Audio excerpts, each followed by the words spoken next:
I'll be honest with you, my introduction to the Highlander universe happened pretty late, and in a roundabout way. First, I fell in love with Highlander, the series of 1992, and then I went back to check out the movies. In a way, if there's one person I owe credit to for evoking my interest in the entire Immortals lore, it has to be Duncan MacLeod. I didn't even realize when "I am Duncan MacLeod of the Clan MacLeod" became a chant, and I yelled along with him every time he uttered the phrase. And it sank in. I was a fanboy of Duncan, and this video is my tribute to him. So without further delay, let's check out who he really was, and how he went on to become one of the greatest immortals in the franchise. Also, I am low-key hoping that by the end of it, Duncan's life story would make some of you look at him with starry eyes. He is Duncan MacLeod, the Highlander. Who was Duncan MacLeod? Years after Connor MacLeod defeated the Kurgan and claimed the prize, the game was supposed to be over, but it wasn't. Because another MacLeod was still out there, Duncan MacLeod. The thing is, the makers of the Highlander movies wanted to carry on the story from the movies directly from Adrian Paul playing the same character as Christopher Lambert did in the film. However, Paul requested to build a new character for him so as to avoid comparison between him and Lambert. Understandable. He also had a lot of expectations to live up to. Matching Lambert's success was not something Paul wanted, and thankfully he spoke out because that's how we got Duncan MacLeod as a successor and pupil of Connor. So, how did another immortal come to walk the earth? Well, as it so happens, in December 1592, the wife of chieftain Ian MacLeod, Mary, gave birth to a stillborn son. Coincidentally enough, the same day a local peasant brought an unclaimed newborn to the MacLeod's home, and to prevent Mary from experiencing the pain of losing her child, the MacLeods decided to adopt the baby and pass them as their own. Ian kept the death of the infant a secret from Mary and raised this boy, whom he named Duncan, in a hamlet near Glenfinnan. Duncan grew up as a well-spirited boy and was loved by all the villagers.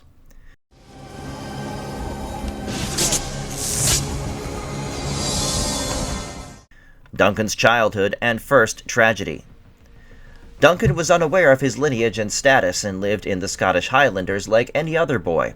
He developed a close bond with a cousin, Robert MacLeod, and the boys had many adventures together. You know, the basics for any Highland boy, roaming the forest, climbing cliffs, and such.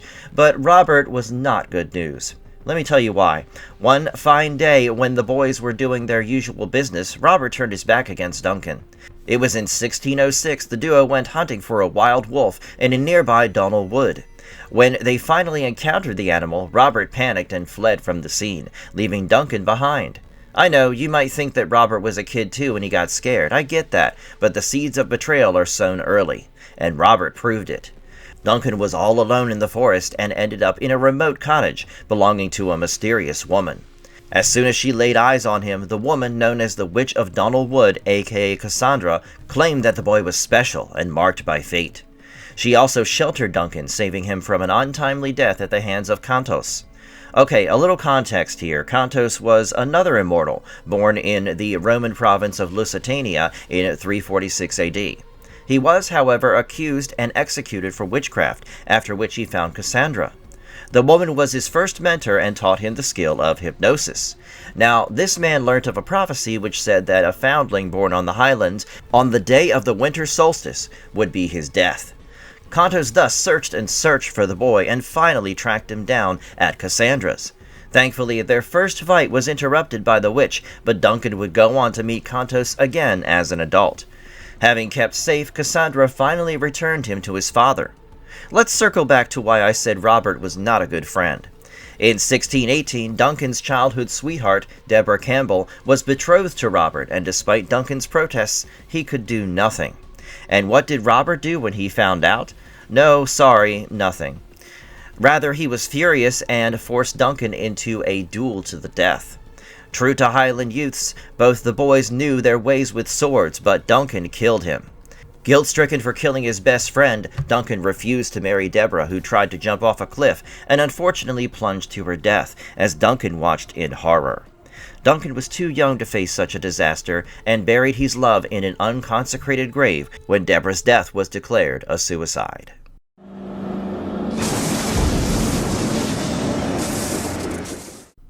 Duncan's first death and the buzz. Deaths have always played a crucial role in the Highlander verse, and Duncan was no exception. His first death, I know how bewildering it sounds to number deaths, changed his entire life. See, Duncan's teenage life in the Scottish Highlands wasn't a bed of roses. The time was marked with frequent conflicts and feuds common to Scottish history. When Clan MacLeod was at war in 1622, Duncan rode into battle side by side with his father. However, he was struck down during the fight and was brought back home where he breathed his last before his parents. Surprisingly enough, Duncan returned to life, terrifying everyone, including Ian. See, we know that Duncan was the second known immortal after Connor, but in general, MacLeod did not produce immortals hereditarily. It was a rare phenomenon, and back then, neither the chieftain nor Duncan himself could figure out what the heck just happened. So, everyone came up with the simplest explanation, that Duncan's resurrection was a work of some demon and disowned him. A confused and depressed Duncan wandered the Highlands, hunting for food till he finally met Ian again. This time, the man came clean and revealed to Duncan the truth about his origins. Duncan, however, proudly accepted his adopted heritage. Unknown to both the father and the son, Duncan's immortality was dormant till now, when it was triggered after his premature first death. A couple of years later, when Clan MacLeod was attacked again by a band of renegades led by a Viking warrior, Conwulf, Ian was mortally wounded. Duncan returned to home when his father was at deathbed and reconciled with Mary. He then took up Ian's claymore and swore to avenge his father. And he slayed the bandits in their camp like a true Highlander. Right then, Duncan felt something. It was the buzz, which meant another of his kind was somewhere near. Sadly, Duncan did not know what it meant, so he shrugged off the weird sensation and went back to striking down Conwulf. He impaled him, but here's the catch. Conwulf was an immortal too, albeit an evil one. Duncan, who was unaware of the entire idea of it, left Conwulf for dead without beheading him, which was the only way to truly kill an immortal. Duncan buried Conwulf's axe in defiance and returned to the wild, leaving his clan behind. Soon after, Duncan felt the buzz again, and this time he followed the sensation. It led him to a nearby cave where he found an old hermit who pronounced Duncan as the chosen one. Someone, please explain it to the boy, because he is losing it. Unfortunately, all he did was confuse him even more. The recluse told him that Duncan would meet his future mentor, Connor MacLeod, and battle with an ancient evil. Suddenly, he asked Duncan to slice off his head. Before the boy could process anything, the man, aka Timothy of Gilliam, grabbed Duncan's sword and beheaded himself. He did this to initiate the quickening which took over Duncan, but for him it was a horror movie he didn't sign up to watch. Consequently, he would remember only glimpses of it in the future. Connor, what are you doing here? Headhunting. Sorry.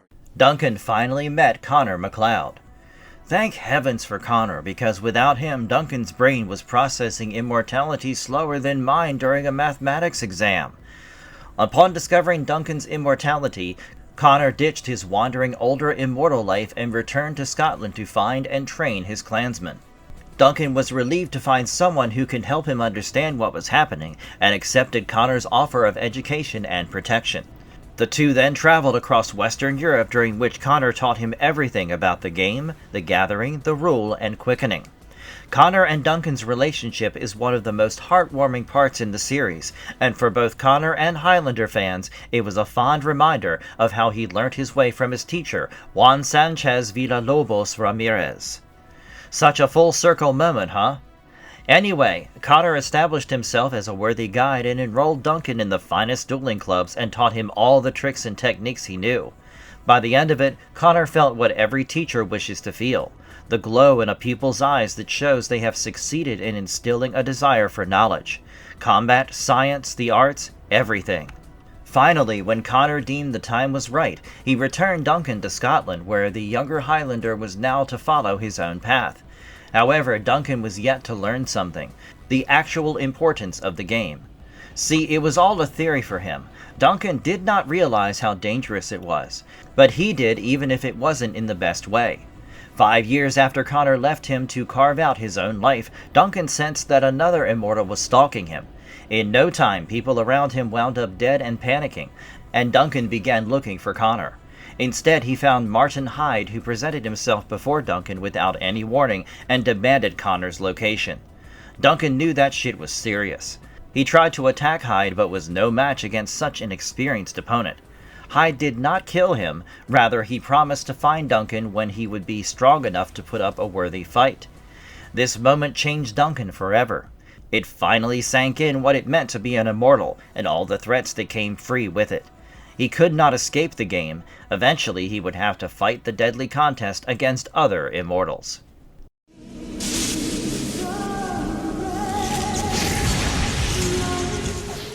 Duncan MacLeod's life through the 17th century. Duncan has lived quite the life. Traveling, women, meeting other immortals. By the end of the century he had all the powers and glory the young boy never even dreamt of. Duncan's journey began in 1634 when he started riding out of Scotland and met a nobleman, Devon Merrick, being murdered by a stranger. Merrick asked for Duncan's help, but he knew there was nothing he could do except ease his death. Once he buried Merrick, Duncan felt something. It was the buzz, meaning Merrick was a latent immortal who soon rose from the grave. Before Duncan could explain it to him, Merrick went away believing it was his own greatness that brought him back from the dead. Duncan, however, did not give up. When he saw Merrick killing the poacher who had attacked him and boasting about his future plans, Duncan calmly tried to inform Merrick what his immortality meant, and that since he was now considered dead, he no longer held the noble title or lands. In an Uno reverse, Merrick attacked Duncan, but got stabbed by him.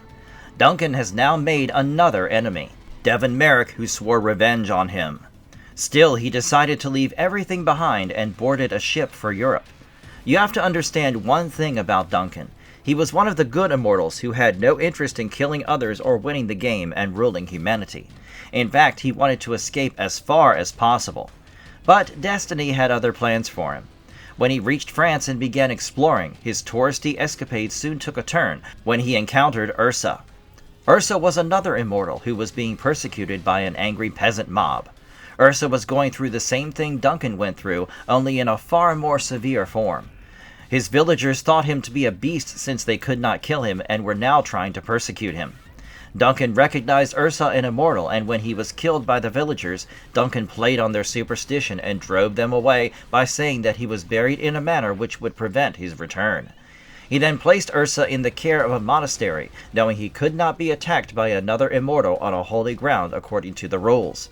Sadly, there would come a point when Ursa would go against Duncan, and it was all because of a selfish woman, Caroline Lamb. Caroline was an opera singer who had Ursa wrapped around her fingers and used him to kill people she did not like. When she claimed that Duncan MacLeod tried to kill her, Ursa attacked Duncan and fell off a roof. Duncan then pushed Caroline to tell the truth, and she spilled how Ursa was just a tool for her. Ursa was heartbroken, but before he could do anything, Caroline died in an accident, and once again, Duncan placed him in another monastery for protection. Meanwhile, Duncan made some friends in Paris. In 1635, he sensed the presence of immortals and found two women, Amanda and her teacher, Rebecca Horn. Duncan was pleasantly surprised and assured them that he had no intention of harming them. However, as they were about to leave, Amanda gave him a gentle parting kiss, and moments later Duncan realized he had just been pickpocketed. Instead of being angry, he was amused and stopped them in an alleyway to reclaim his gold and offered to buy them a drink. And that was the beginning of their everlasting friendship, and the on and off romance between Duncan and Amanda. Yeah, we all saw that coming. 2 years later, Duncan was in Italy selling his skills as a swordsman. He soon got employed by an aristocrat, Doge of Verona, and worked as a bodyguard to protect his daughter, Ariana. When rumors surfaced about Ariana having an affair with a mercenary named Hugh Fitzcairn in the service of Gasparis, who were rivals of the Doge's faction, naturally Duncan got pulled into it and had to take on Hugh. But wait, he was not a regular person. He was another immortal. And guess what? They ended up being great friends. In Season 3, Episode 15, titled Star-Crossed, we saw how it happened, and it was actually funny. It went something like, "You cannot read? I can't either." Basically, when Duncan asked Fitz to read out from a scribe, it was revealed that both of them paid someone else to write for them. This similarity started their bond, and when Hugh was found in bed with Ariana, Duncan saved him by apparently killing him in a duel, but keeping his head intact. Later, the two went on to read and learn together, and boy did they prosper. Hugh went on to teach at Cordon Bleu, and we all know how cultured and educated Duncan became. Mastery over multiple languages like French, Russian, Spanish, becoming an antique connoisseur, learning technological and medical skills. He did it all. To be fair, he was living 400 years. He had to use it properly. If you're getting confused, recall the episode The Colonel from Season 4, when Duncan was in uniform wearing a Red Cross armband and working as a medic during World War I. I'll tell you more about what all he did in some time. Cut to 1639, Duncan and Hugh met a Watcher for the first time, but it would be centuries till Duncan would know the meaning of the intricate, knot-like design. The Watchers were an order of Immortals who quietly observed and recorded the activities of Immortals, but Duncan and Hugh had zero idea about it when they got into a fight. Basically, they were both working as bodyguards for the Duke of Milano and were attacked by some of Duke's enemies. During the skirmish, a bystander got killed, who wore an oddly marked pendant, meaning he was a Watcher. Once he returned to France in 1940, Duncan encountered another Immortal, Kyra. In quite a romantic moment, they had to share a room since the inn was full, which of course ended in a one-night stand. Duncan met Kyra much later in life again when she was suffering from amnesia.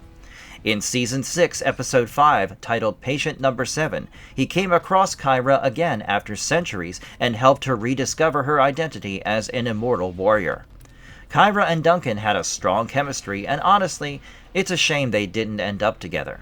Duncan kept on traveling, and sometime around Season 3, he reached the Middle East in 1653 and found another teacher, Hamza el-Kahir, an ancient immortal with whom Duncan spent some memorable time, learning and honing his skills.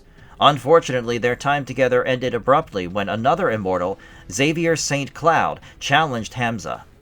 Xavier was a Moorish warrior who had nothing but darkness in him. Yet he was too powerful for Hamza, who forfeited the fight and walked away. Duncan, his young blood still boiling, was determined to face Xavier himself, but Hamza stepped in to protect the young Highlander. Sadly, Duncan had to watch as Xavier overpowered him and took his head. Duncan realized that he still had a long way to go before he could take on other powerful immortals. He needed to advance his skills, and thus in 1657 became the student of Immortal Graham Ashe. Once again, Duncan began to learn about techniques, art, culture, music, philosophy, and every possible thing. However, history repeated itself. An immortal, Haresh Clay, challenged Ashe, who ordered Duncan to go to a nearby holy ground while he met Clay. Once again, Duncan saw his teacher being defeated and beheaded before him. Clay taunted him for being a coward, but Duncan was now at least wise enough to choose his battles. So he decided to wait and finally faced him in Season 5 when Clay threatened Duncan's family. Needless to say, he took his head then. Duncan now craved peace more than anything. When he learnt about a temporary refuge for immortals from his friend Peter Hale, he did not waste a minute before traveling to the remote monastery. The place was founded by immortal monks, Brother Paul and Brother Callus. Spoilers, Duncan would soon add Brother Callus to his list of enemies. Let me explain. When Duncan went to the monastery, he hoped to meet his friend Hale, but found out that he had apparently left. He didn't think much of it at first and stayed there, joining the order as a lay brother. Duncan started learning calligraphy and English there, but he could not shake off the feeling that something was wrong with Brother Callus. When he tried to talk to Callus, the latter's responses were cold and distant, and to fuel Duncan's suspicion, Callus feigned a curious ignorance when he was asked about Hale's disappearance. Spoiler 2. He beheaded Hale to increase his own power by the quickening. But Duncan learnt about this only after losing another friend. When Brother Timon departed, he followed him, and his worst fears turned out to be true. Callus ambushed Timon outside the holy ground and sliced his head. Yeah, he did it with quite a few immortals who came to the monastery. Enraged, Duncan revealed Callus's true nature to Brother Paul, who had to confess when pressed. Brother Paul banished Callus, but Duncan immediately challenged him. Though he was refused, he would meet Callus later in his life as his biggest enemy. Next up, we have Duncan's lady troubles. When he was traveling to Normandy a year later after the incident with Callus, he sensed another immortal. And there she was, a beautiful woman facing him with a sword. Kristen Giles, who he saved from some highwaymen. Kristen fell head over heels for Duncan so much that she came back after ages to confront Duncan, and this time targeted his closest friend, Richie Ryan. In the episode Chivalry, we learn how Duncan and Kristen's relationship was. At first, she took Duncan in to teach him social manners and prepare him to be a gentleman. Things were hunky-dory for some time. Kristen was an attractive woman who was teaching Duncan table manners, dressing styles, and Duncan too enjoyed it. However, soon Duncan got bored of being a pampered, kept man. He grew restless of Kristen's possessiveness and her manipulative nature.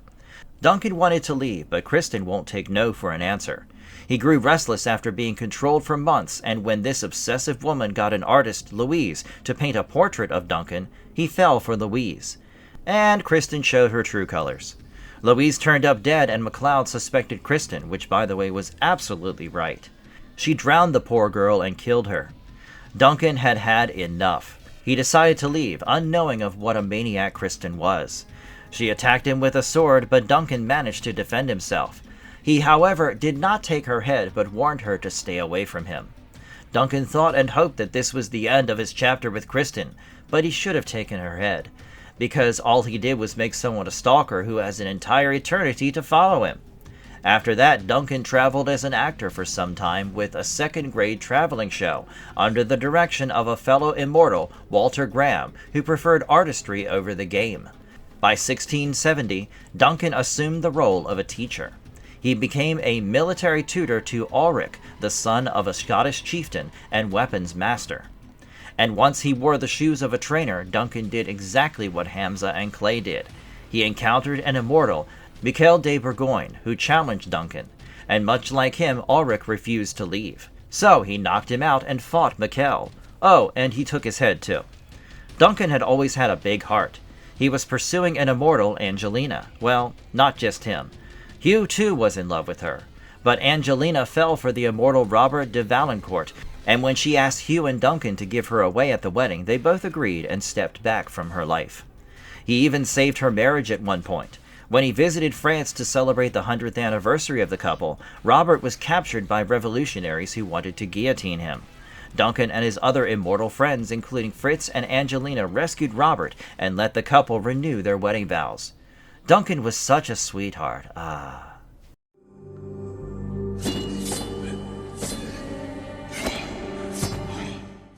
Duncan's quests and travels in the later centuries. By the 1700s, Duncan MacLeod was a couple centuries old, and he started realizing the curse of living forever. You have to see your loved ones go. Duncan buried a mortal friend he had seen ever since he was a little kid. His heart was shattered, and if not for his immortal pal, Pierre Ségur, Duncan might have been cooped up in a corner, grieving. Ségur consoled him and told him it was all part and parcel of being an immortal. Sadly, that same night Duncan lost Ségur. And to whom? His old foe, Martin Hyde. Duncan now harbored an inexplicable rage against Hyde, and dude, the way he killed him later in life, chills. I'll talk about it sometime. But you know, that's the thing about Duncan MacLeod. He didn't give in to impulses, nor did he roam around seeking an immortal's head. He just left the scene when needed and waited for the right time to strike, when it was absolutely necessary. I'll give you an example. In 1712, Duncan was in London to plead on behalf of the Scots who were fighting and dying in England's wars against France. He befriended a mortal, Dennis Keating, who was a favorite in the court of the Queen of England, Anne. Good for Duncan, Dennis too supported the Scots and was very vocal about it. During his stay there, Dennis and Duncan came across an immortal, Paul Kinman, at a local pub. Now, Kinman was a gentleman by appearance, but was an assassin in reality. He was actually hired by the Earl of Wesley to get rid of Dennis, who was his political opponent. Kinman incited a challenge after Dennis did not agree with his ideologies, and even though Duncan knew of Kinman's immortality and begged Dennis to reconsider, the two clashed in a duel the very next day. He then went and implored Kinman to call off the fight, who reluctantly promised that he would stop at the sight of first blood. He cut Dennis's face during the fight, and at the sight of the first blood, Duncan stepped in. He told Dennis that he had proved his courage, but Kinman kept on provoking him and hinted indignities toward Dennis's sister and mother. Dennis plunged at Kinman during the duel, and he stabbed the latter in so-called self-defense. When MacLeod learnt about Kinman being paid to kill Dennis, he urged the Queen to let him fight Kinman. But she disagreed, fearing a fight between a Catholic Scotsman and a Protestant Englishman would divide the country further, and Duncan promised that he would not take on Kinman as long as the Queen was ruling. Having lost yet another friend, Duncan's heart broke a little more, and after giving a toast to Dennis, he had to see the jerk once more. Kinman then tried to instigate Duncan into a fight, but the latter ignored him and walked out of the pub. As he went away, Duncan could hear people calling him a coward, and we know this wasn't the first time he heard that. Thankfully, he was wise enough to not let power corrupt his mind and soul. He did avenge Dennis. After a couple of another 100 years, the two met again in 1995. Kinman was still a mercenary who was now in Seacouver on a job for the local crime lord, Vince Petrovich. Vince wanted to teach shopkeeper David Markham a lesson because the man refused to give him a percentage of his income from a small grocery store. Right when Kinman was about to hit Markham, Duncan and Richie intervened. However, a stray bullet killed Markham's wife and eventually Kinman was arrested. Duncan, however, did not testify because he had waited way too long for that freaking head, and he knew that putting Kinman behind bars would be useless. However, when he finally decided to testify, Kinman orchestrated an escape and returned to Seacouver to collect his fee from Petrovich. Upon being rejected the money, Kinman shot him in the leg and finally killed him. Immediately after, Duncan tracked him down. And dude, the fight was on. It was Duncan's turn to mock him when Kinman shot at him and missed. He asked whether he could fight Duncan without his little toy, and soon there were two swords clanking on the screen. Duncan ultimately stabbed Kinman, and right before beheading him with his katana in a parking garage, his words were, "Close your eyes and think of England."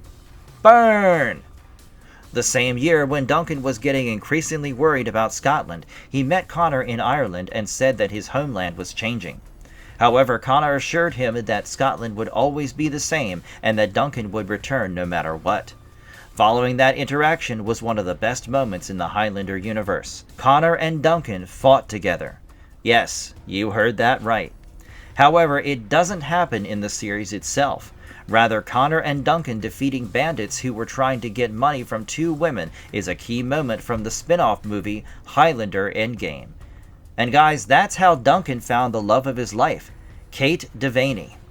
Kate was one of the women who was getting robbed, and Duncan quite literally was her knight in shining armor. After 3 years of courtship, they finally married in 1715, but how their marriage ended is a whole different story. For now, know that Kate and Duncan did not get a happily ever after back then. More on that later. 30 years later, we saw Duncan helping Charles Edward Stuart, aka Bonnie Prince Charlie, who was a young pretender to the throne. Charles had issued a call to arms to restore his family to the throne and made Duncan return to Scotland. He called on his immortal friend Warren Cochrane, and the two fought aside the prince in the Battle of Culloden. He also helped Charles flee to safety when Cochrane got struck down in 1746. This time he sought the help of another immortal, Cyrwin, who also happened to be his lover once. Together they came up with a plan to help Charles escape in the disguise of a woman. But Duncan was not ready to let the atrocities of English troops slide. Over the next few weeks he mercilessly slaughtered countless English soldiers, and stopped only after he got injured and nursed back to health by Cyrwin. Yeah, the old flame sparked. Well, apparently because even Cyrwin could not fully convince Duncan to give up revenge. See, this man was already upset about the state of Scottish men while fighting England's war against France. Now, when he got the chance, he wasn't about to stop anytime soon. Duncan left Cyrwin but ended up killing the Earl of Rosemont, who was responsible for the attacks on the Scots in front of his son and an immortal protege, Stephen Keen. He then realized what he was becoming and knew that he had to leave Scotland. Keen would go on to seek revenge on Duncan, who at one point, under the dark influence of quickening, even killed Keen's master. Centuries passed till the two met again, Keen still holding his grudge against MacLeod. However, when the two fought, Duncan defeated him all by himself but let him live. Duncan did not even involve his friends in a fight, and when Keen asked cockily what happened to his allies, Duncan calmly replied, "It's Tuesday. He doesn't take heads on Tuesday." I understand Duncan has been the bad one in Keen's story in the past. Threatening a child and giving in to anger was very unlike him. Yet, when he had the time, he tried to right at least some of the wrongs, and that explains why he let Keen live. I mean, the fury was just momentary. Because a few years later in 1750, Duncan was ready to take on a friend in Russia for his cruelty. That story goes something like this. Having left Scotland, Duncan ended up in the Russian steppes where he met another immortal, Cossack. Soon the two struck up a friendship, and Cossack offered to host Duncan in exchange for his assistance in a fight with the enemy. Duncan agreed till he realized who the enemies were, a bunch of harmless farmers. Duncan could not go through with it. He was not inherently cruel. He thus drew his blade against Cossack and defended the farmers. Unfortunately, it earned him another enemy, Cossack's master, Ivan Kristov, who vowed to see Duncan dead for his actions. And guess what? Kristov was dead serious about it. In the 1990s, Kristov became a Russian mobster in Paris who tracked down Duncan and tried to blackmail him by kidnapping Richie. But Duncan has done his work with Richie. He had turned this immortal street kid into a well-trained warrior. Richie was enough to take Kristov by himself while Duncan aided him by fighting Kristov's guards. Duncan then went to North Africa where he met a young man, Neza. This encounter would cost Duncan a lot some 200 years later. Basically, Neza got arrested for falling in love with a princess far above his status. Duncan helped him break out of jail but was confronted by an immortal, Kasim. Kasim agreed to let Neza go only if Duncan agreed to repay the favor. And the day for payback came when Kasim called on Duncan in the 90s to kill the North African president. Duncan was not ready to just up and kill someone out of the blue. The refusal caused a duel between Kasim and him. He defeated Kasim but spared his life. Duncan, however, did kill the president when he found out that the dictator had broken his vow of not harming the Arab heir, Nasser. And boom, boom. Off went the president. Duncan actually did what Kasim wanted, just a little too late. Duncan MacLeod then traveled to India and fell in love with a woman named Vashti. Tragically, once again, Duncan failed to get the love he wanted. Vashti was a widow who was supposed to be burned on her husband's funeral pyre. Duncan found it insane and tried to save Vashti, who fell for him for his kind heart. However, he couldn't do anything except bid her farewell when Vashti chose to die. Duncan's time in India, however, was a roller coaster. He learnt a lot about the culture and, most importantly, the significance of goddess Kali and a gentle reminder from another immortal, Kamir, that he is not God. Duncan agreed because he knew it was easy for immortals to forget the line between their power and God's spirit. While Duncan learnt some philosophical lessons in India, his time in Japan actually taught him some hands-on skills. In 1778, he joined the crew of a merchant ship that was en route to the South Pacific. A storm, however, led to a shipwreck, and Duncan found himself off the coast of Japan. There he was rescued by a samurai warrior named Hideo Koto. When he woke up, he saw Hideo being ambushed by swordsmen and fended him against them. The two then became friends, and Hideo started training Duncan to be a samurai. However, he soon learnt why the man was being attacked that day. It was for Duncan. He was a foreigner, and since foreigners were not allowed in feudal Japan, Hideo was sentenced to death by his shogun for taking in a barbarian.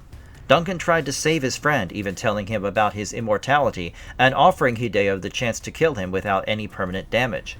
But Hideo was an honorable man.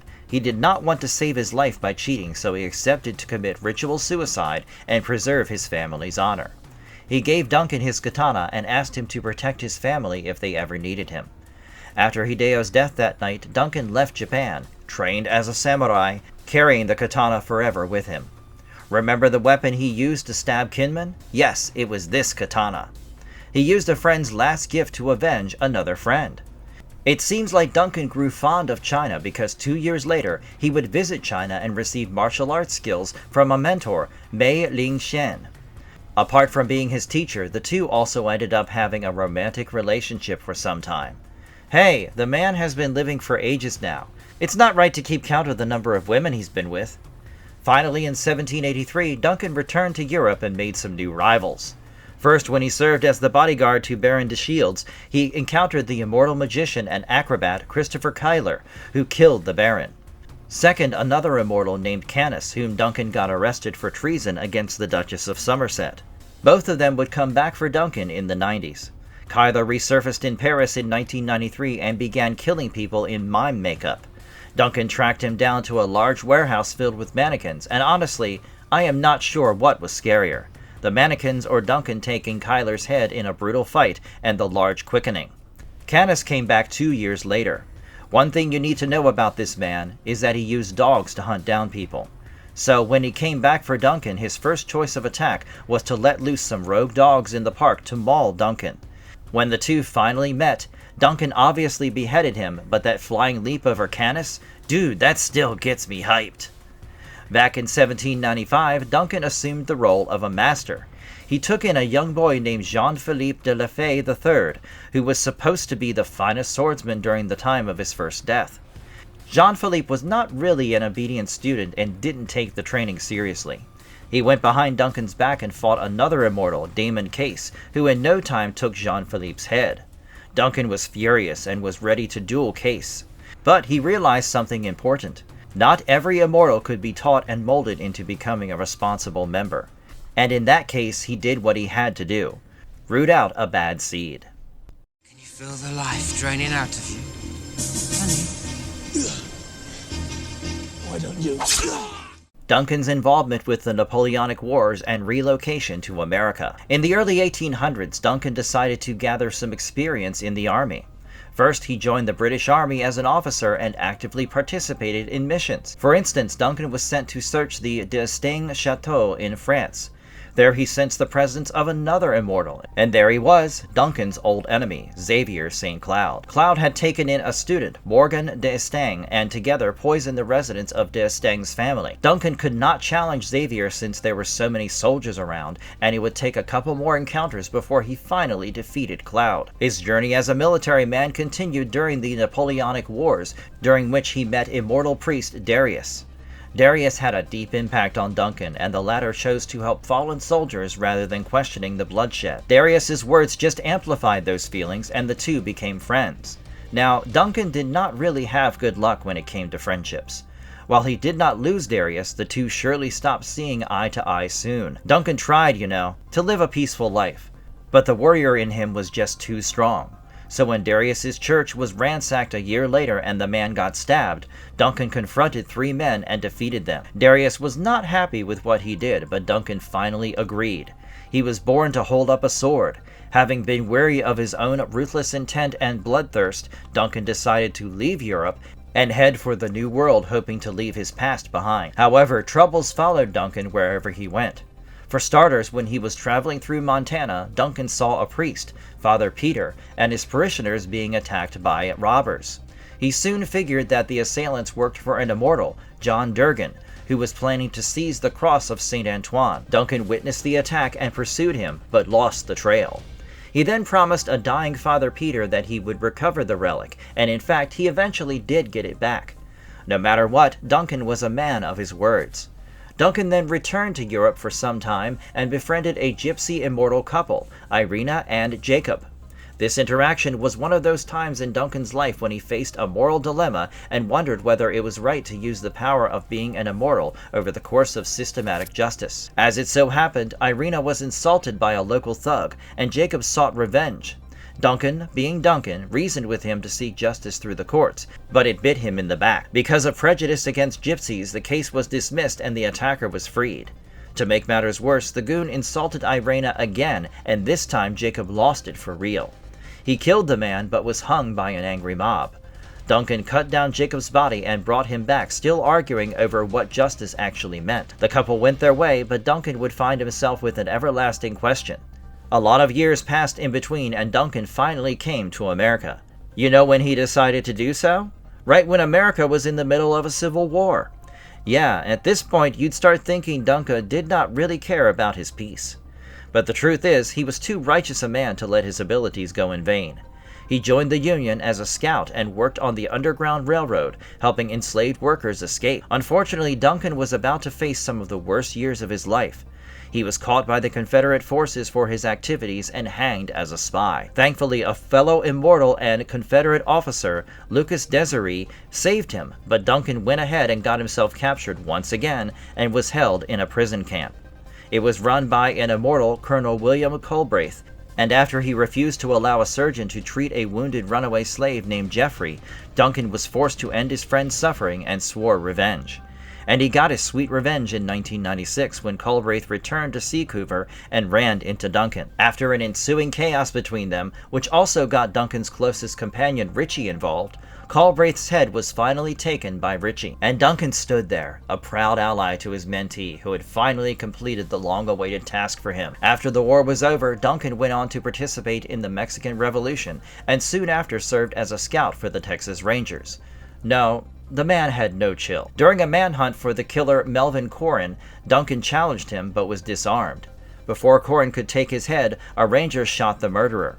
Later, Duncan discovered Corrin's empty grave and realized he had been unable to finish the Immortal himself. And this Corrin would become one of the biggest nemesis in Duncan's modern life. Duncan then moved on and lived among the Sioux, where he finally found happiness.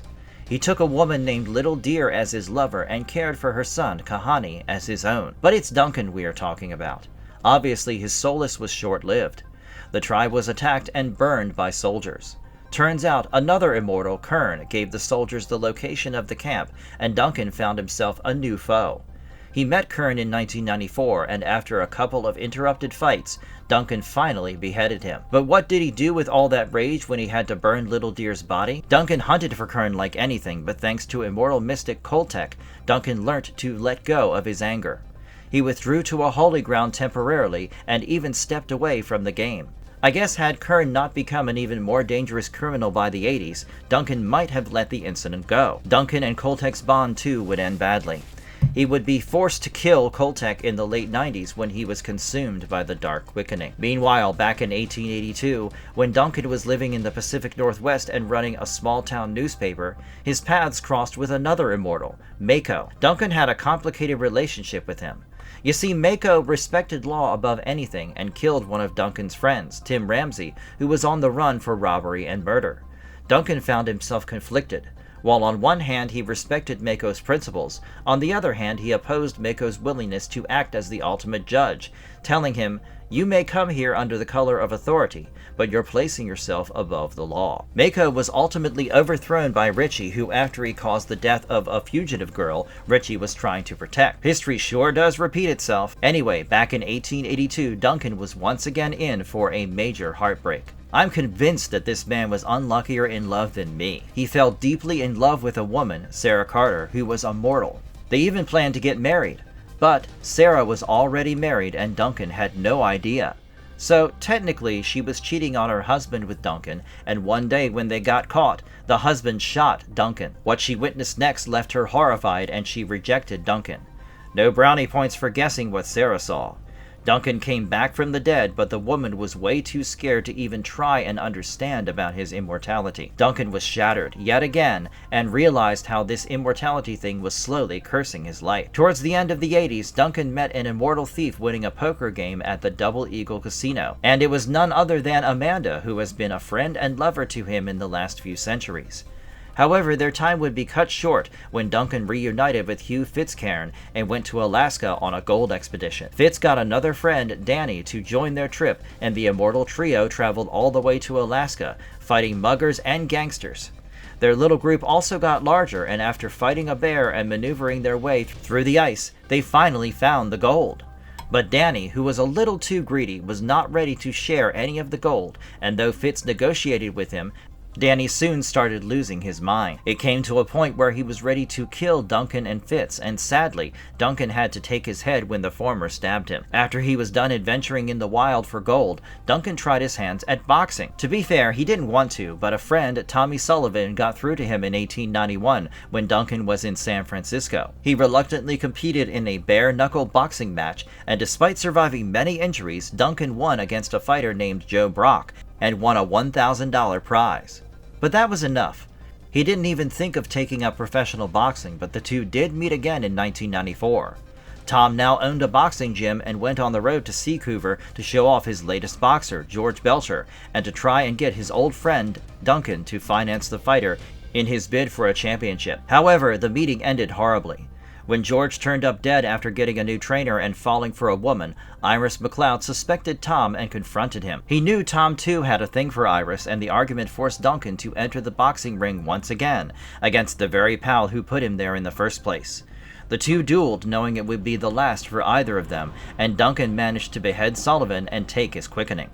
He felt terrible doing so, but believed it was the right thing to do. I guess Duncan lived way too long to see friends turn into enemies, let alone the rivals he already made. Why don't you? Duncan MacLeod's role in the World Wars. I already mentioned in passing that Duncan was serving the Allied powers as a medic during World War I, and instead of fighting, he was on the front lines, helping wounded soldiers. He even worked as an ambulance driver in 1917 in France, when he came across a longtime enemy, Xavier St. Cloud. The bastard attacked an aid station and used mustard gas to kill the regiment of French soldiers and steal their military payroll truck. Duncan, however, did not recognize him this time, since Xavier wore a gas mask, but don't worry, he would make himself known. Xavier attempted to capture and kill the Highlander, but right before he could take Duncan's head, more troops arrived and Xavier escaped in the payroll truck. Duncan was slowly losing hope in humanity, having seen so much brutality and bloodshed. Thankfully, an incident brought back his hope. He encountered a traumatized soldier named Antoine who was holding a woman hostage in a recovery ward. Enter psychologist Sean Burns, who peacefully resolved the situation, and Duncan felt the much-needed presence of compassion. The next year, in 1918, Duncan faced an immortal officer, Colonel Simon Killian. Killian was a total who mocked Duncan's role as a healer. Basically, he was the kind of army man who thrived in the chaos and endless deaths.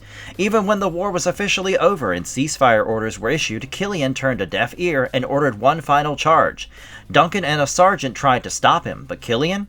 He shot the poor sergeant and wounded Duncan before literally slaughtering hundreds of soldiers. Duncan could have, and honestly this is where I feel he very well should have, taken Killian's head, but we know how he felt about systematic justice. During this time, Duncan was involved with Amanda, and when the letter questioned his choice of punishment for Killian, all he said was, Amanda. His crime was committed in the mortal world. It was only right that he was sentenced by mortal justice. He did interfere, though. He convinced the authorities that court-martial was not enough, knowing the truth that it would do nothing to an immortal. Rather, he persuaded them to declare Killian insane and imprison him in an asylum, where he would remain for decades. But what's a couple decades for two immortals? Obviously, when Killian got out, he sought out Duncan to avenge his centuries-old grudge, and orchestrated an elaborate plan which threatened Amanda too. Duncan had to kill him this time, and after the quickening was over, the Highlander fell on his knees, giving one last tired salute. Once the war was over, Duncan wandered through Europe and beyond.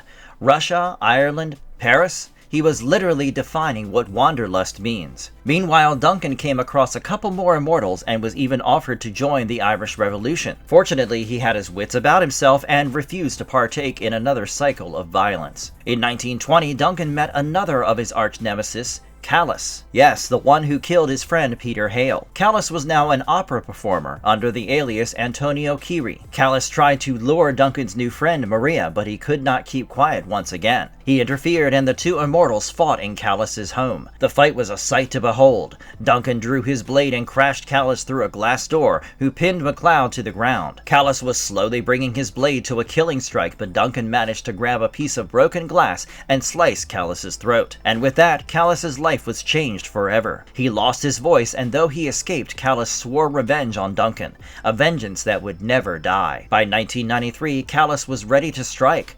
He had been studying Duncan for years and knew everything about him, his habits, his preferred locations, and most importantly, his lover. Callus started pulling stunts to unhinge the Highlander. He started with Brother Paul, whom he ambushed and killed after a choir performance to send a message to Duncan. He then got one of Duncan's friends, Joe Dawson, arrested on grounds of drug possession and attacked his lover, Dr. Ann Lindsay, and even managed to sabotage their relationship by pushing him into a fatal fall before Anne. Duncan could not repeat the same thing that happened to Sarah, so he left Anne. Callus's next target was Hugh Fitzcairn in Paris. He created troubles in his job and finally framed him for murder. By the time MacLeod arrived, Fitz was already dueling Callus and told MacLeod to stay away.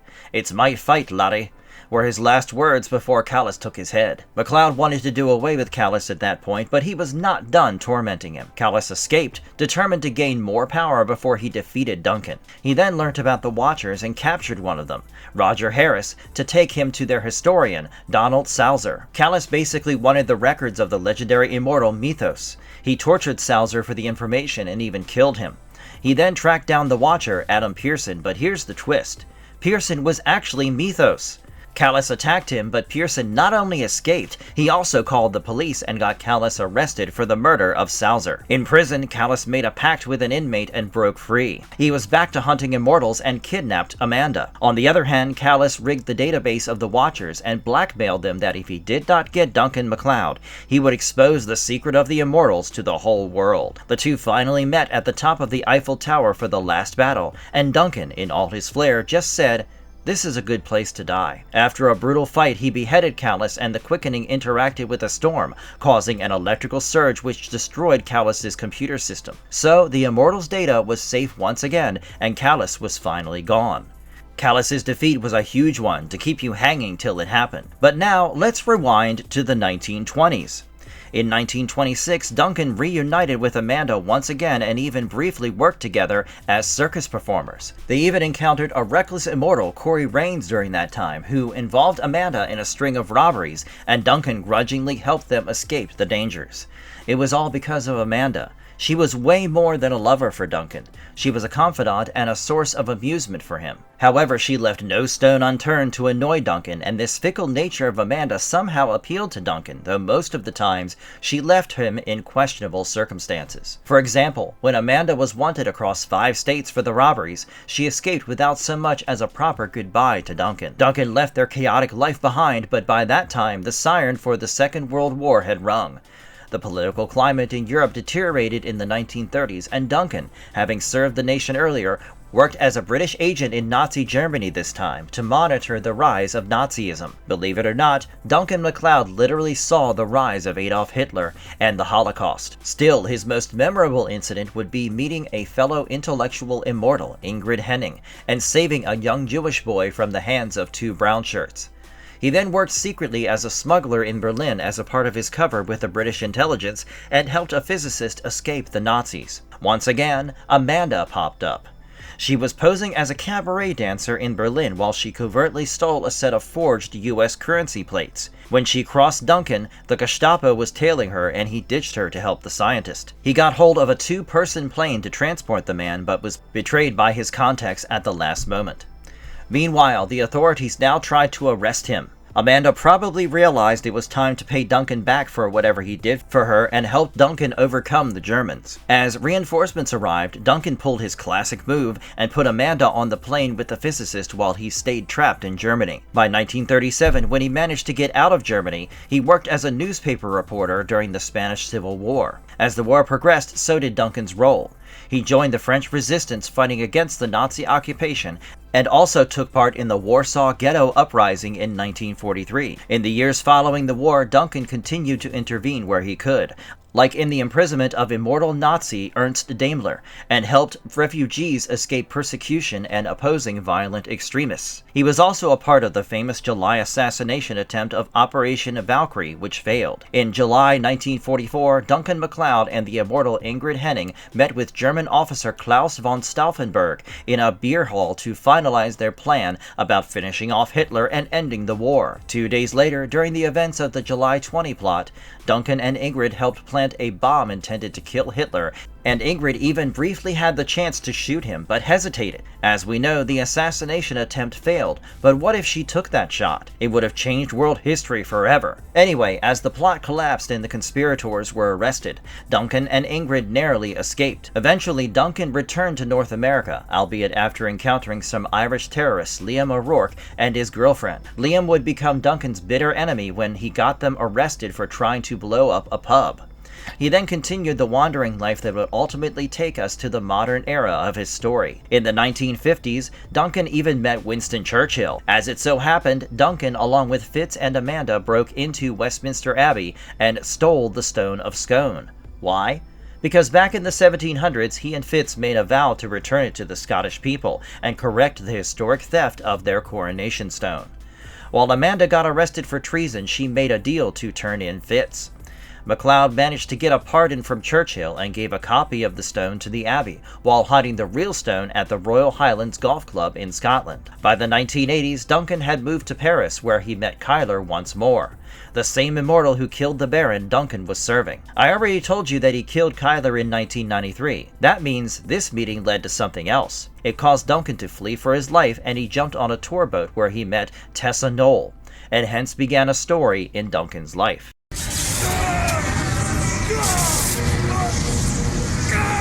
Duncan MacLeod's modern life with Tessa Knoll and his journey afterwards. Tessa was a French artist and sculptor. The two hit it off very well and fell in love. Duncan had one of his longest relationships with Tessa and even told her the truth about his immortality and the fact that he could not father children. However, he conveniently left out the part about the game. To his relief, Tessa did not behave like Sarah and chose to stay by his side, and by 1992, they moved to Seacouver. In the meantime, Duncan had fought many other immortals, but chose to keep it a secret from Tessa to protect her. Two of these fights deserve our attention. One where he killed Hyde, and the other, which happened to be the last fight in the series, is where Duncan beheaded the Irish immortal terrorist Liam O'Rourke. In 1994, Hyde came back to challenge Duncan and began terrorizing his near and dear ones to draw Duncan out. He got what he wanted. Well, almost. Duncan arranged a meeting with Hyde on a rooftop where Hyde drew his sword in front of police and was shot dead. Hyde later revived in the morgue and returned for Duncan, leading to a final duel in which Duncan defeated and beheaded him. Oh, and Duncan carried the same cognac his friend Segir gave him before losing his head to Hyde. As far as O'Rourke is concerned, he too pulled similar stunts on Duncan, trapping his friends in exchange for Duncan's head. Determined that no one else should die for him anymore, Duncan surrendered to O'Rourke. But before he could execute him, Mythos intervened and killed one of his men. Sadly, O'Rourke had already shot MacLeod. After recovering, Duncan and Mythos returned to confront O'Rourke, where Duncan formally challenged him and ultimately defeated him. Barring these abrupt return of foes, everything else was going smooth for once in Duncan's centuries-long life. He and Tessa opened an antique shop together called MacLeod and Noel Antiques. But one fine night, while a thief broke into the shop, MacLeod had to deal with double trouble: the petty thug and an evil immortal, Slan Quince. I guess you already connected the dots that this thief was none other than Richie Ryan, whom Tessa and Duncan would shelter. But it was quite a journey till there. Firstly, when Slan showed up, Duncan had to tell Tessa about the game, and how certain immortals were determined to win the prize, which was the collected power of all immortals who ever lived. Tessa was furious at Duncan for keeping her in the dark, but her love for him was too strong. She still remained by his side. On the other hand, Richie witnessed the fights between Slan and Duncan and figured that immortals were not a myth. Duncan and Tessa decided to take in the 7-year-old to stop him from giving in to a criminal life and hired him to work at the store. Richie became the couple's faithful ally, somewhat filling the role of a son. However, Duncan did not know one thing yet. Richie was a latent immortal. The discovery would only happen after a tragic incident. The trio shifted to Paris for some time and lived on a barge near Notre Dame. It was now that MacLeod learnt about the Watchers. He figured that most of them were benevolent, but there was a rogue subgroup known as the Hunters, who, true to their name, were known for hunting down immortals so none of them could win the prize and ruled humanity. The leader of this group was a man called Horton, and he started doing things that would directly affect Duncan. First, he entered the chapel of Darius, MacLeod's old friend, and beheaded him. Then they abducted Fitz, kept him imprisoned in the Hunters' headquarters, and tortured him. He even threatened Tessa.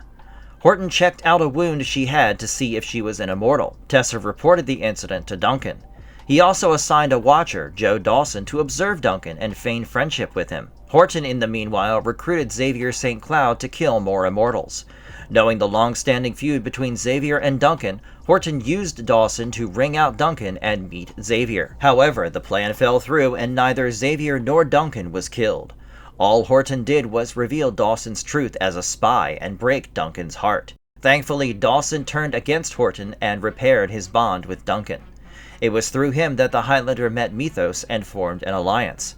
However, their friendship was put to an ultimate test when a major antagonist from Duncan's past came back. Melvin Corrin, aka Kronos, one of the founders of the Four Horsemen, a group of merciless immortal raiders. Mythos too was a part of it and in fact led the group's strategies, but when he took in a young immortal woman called Cassandra, whose tribe the Four Horsemen wiped, he began pulling away. Things did not go well between Mythos and Cassandra, and Kronos and Mythos too broke up. When the former returned in 1997, he made a deal with Mythos. He was to kill Cassandra for him, because the woman wanted Mythos dead, but in exchange Mythos was to kill MacLeod. Duncan learnt the truth about Mythos' past the hard way, and was naturally appalled by it. However, later he helped Duncan to take Kronos' head while he himself killed Silas, another member of the group. Circling back to Horton, it would be years till Horton and Duncan would meet again. In fact, Duncan would go through a major loss before that. Once Duncan and Tessa returned to Seacouver, he proposed to her. Immediately afterwards, Tessa got kidnapped by a hunter, and though Duncan managed to free her, she got shot by some mugger robs. Richie too was with her and got shot. As Duncan sat there cradling Tessa's body, Richie awoke and there it was. The Highlander realized what he had been sensing all that time. Richie was an immortal. Tessa's death transformed MacLeod. He became somber and mostly kept to himself. Richie was now his only dear one. Duncan even sold the antique shop and purchased a gym called DeSalvo's Martial Arts. He kept the previous owner, Charlie DeSalvo, as manager, and together they taught Richie swords fighting and martial arts. Once, Duncan felt that Richie was mature enough to follow his own paths, but their relationship got entangled in a series of mortal clashes, trust issues, and enemies. One such instance was when Horton used a petty criminal, Pete Wilder, to get close to Richie. Duncan was suspicious of Pete from the beginning, which led to a discord between the two. The context soon changed when Horton's plan to kill Duncan on Tessa's grave was exposed. Though Dawson aided Duncan in that fight, it was him who ultimately stabbed Horton with a knife. On Duncan's romantic front, it had been a year since Tessa died. He finally moved on and began a relationship with trauma surgeon Ann Lindsay. The same Ann Callis targeted, and we now know how he had to leave her to protect his immortality. Duncan, however, regretted this later and called her and told her the truth. But Anne already had a child from a brief relationship. It did not deter Duncan's love, and the two got back together, with Duncan helping Anne in raising the child. However, when Anne witnessed the cruel side of the Immortals and realized that Duncan could kill, it went against her medical ethics and the two broke up. Coming back to Duncan and Richie's relationship, it got even more strained after he killed Koltek. Remember, I told you he was forced to kill him and how the Dark Quickening happened. Basically, when Koltek killed an evil immortal, Horvan Kant, the dark energy went into him, and when Duncan killed Koltek, it got passed on. Soon after, he started behaving weirdly, harassing women at a pub and provoking a fight with Richie. The two dueled, and Duncan would have killed Richie if not for Dawson. Dawson intervened with a gunshot, looked at Duncan, and told him, "Whatever monsters are in you now, I know you're still in there too." He told Joe to kill him before he was unsure of what he might do. Duncan then boarded a cargo ship as a crew member, not knowing where he was going. He ended up in France and under the influence of the Dark Quickening actually murdered a friend, Sean Burns, the psychologist.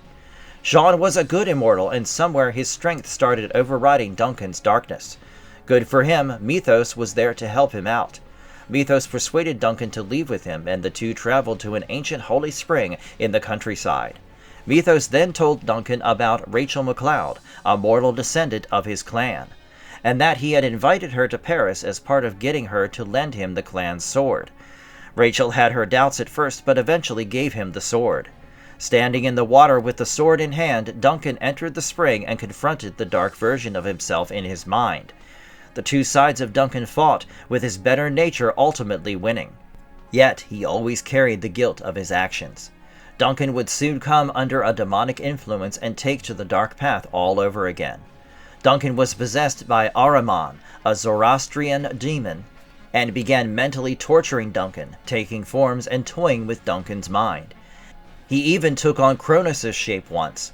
Dawson and Mythos were concerned that Duncan was losing his mind, and the last strike came when Ahriman posed as Richie, while the real Richie too was approaching Duncan. He drew his sword and mistakenly killed Richie, thinking he was Ahriman. Sobbing, he then tried to have Mythos kill him, but the ancient immortal flatly refused.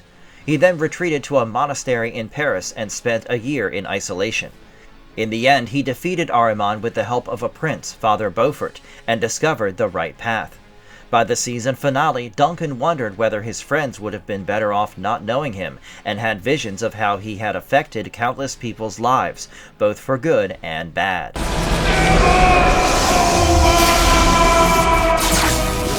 Duncan MacLeod's reunion with Kate. Remember I told you that Duncan got married to Kate but did not get a happily ever after? Well, he met her again in the movie Highlander Endgame. Let me tell you how it panned out. The story started with Connor MacLeod, actually. Back in AD 1555, Connor's mother was executed for witchcraft by the village priest Jacob Kell. When Connor killed Kell in a fit of rage, he accidentally triggered his immortality. And there Kell was, an immortal who spent the next 4 centuries hunting down people Connor cared about and recruiting several immortals as followers. Cut to 1994, Kell killed Connor's adopted daughter Rachel Ellenstein, and a heartbroken Connor left for the Sanctuary, which was basically a place where immortals were placed in a coma-like state using drugs. Turned out the Sanctuary was not that generous after all. It was a surveillance system managed by a faction of Watchers and led by Matthew Hale.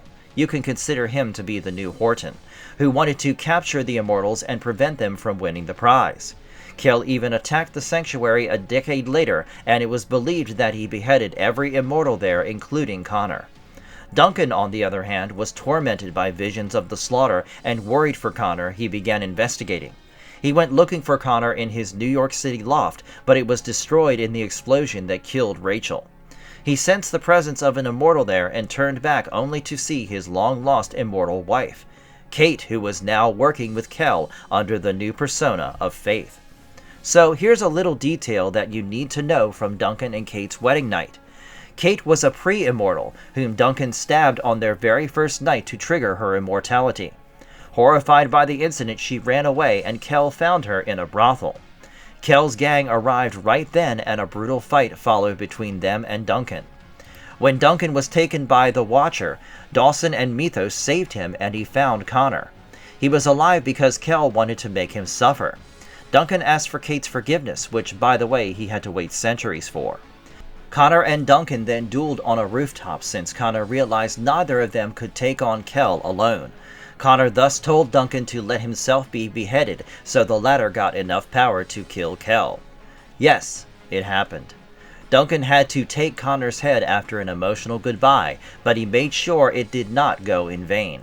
He killed Kell in a final battle, avenging Duncan and all of his loved ones. It wasn't an easy fight though, but Connor was with him. Just before Kell was about to be victorious, Connor's spirit took control of Duncan and gave him the strength to continue, and when Hale tried to interfere, Dawson shot him dead. With Kell's quickening, Duncan became the ultimate, last-standing immortal, essentially winning the prize. He then went to Scotland to bury Connor next to Heather and Ramirez. In the alternate ending cut, Duncan even reconciled with Kate and shared a kiss.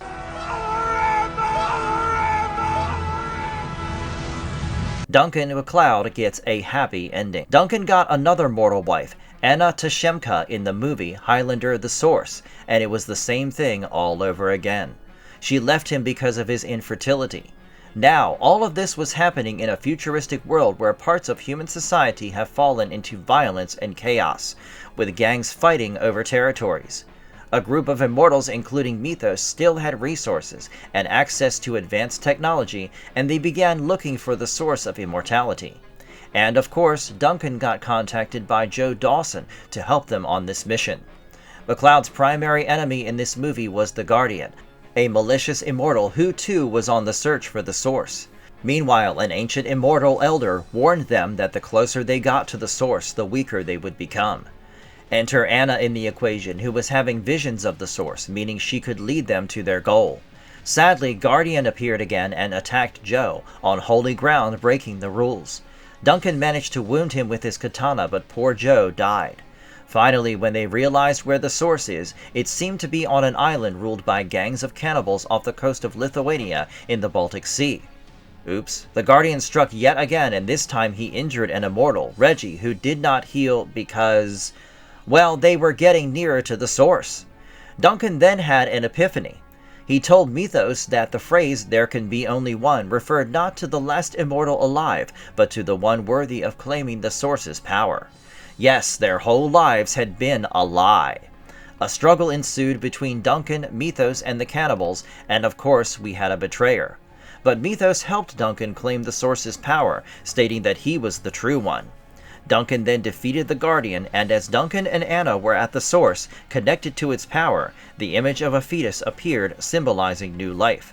That strongly implied that Duncan was transformed into a mortal being, and thanks to the DVD release, we know that the couple indeed had a son, as Duncan declared, "He is the one." According to some sources, he named his son Connor, but since Source did not kickstart the trilogy it intended to, young Connor's fate stayed in a limbo. But for what it's worth at least, we know that Duncan's story ended on a hopeful note. I have already talked a whole lot about Duncan and probably got you interested enough to snoop into his life now. Good thing there's also a set of novels and comics on the Highlander, which tells us more stories about his journey through 400 years. However, as far as Duncan's life is concerned, we don't get to know anything more apart from what the movie concluded with. Do check it out if you want, because unfortunately, my time's up today. But here's a tip. Highlander, the element of fire, is my favorite, and includes some great fights where Duncan settles old scores with long-standing enemies. Alright guys, that's all for today.